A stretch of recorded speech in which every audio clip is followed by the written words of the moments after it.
ప్రకాశం జిల్లా ఒంగోలు నగర శివారున ఉన్న వెంగముక్కపాలెం వద్ద మాజీ ఎమ్మెల్యే బాలినేని వేయంకుడు కుంభ భాస్కర్ రెడ్డి నిర్మిస్తున్న శ్రీకర విలాస్పై పలు ఫిర్యాదులు వచ్చాయి.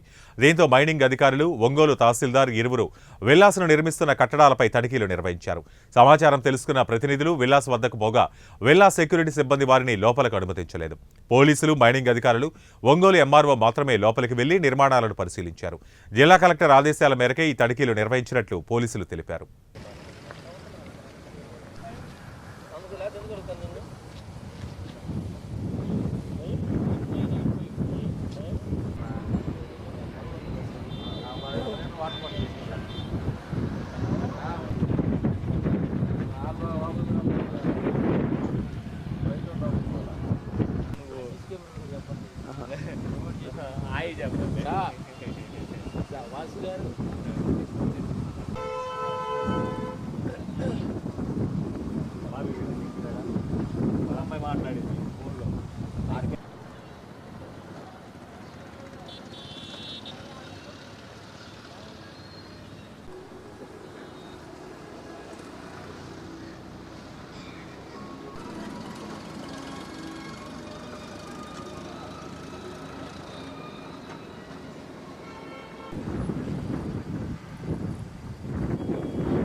వాళ్ళు పోతారు చెప్పరాళ్ళు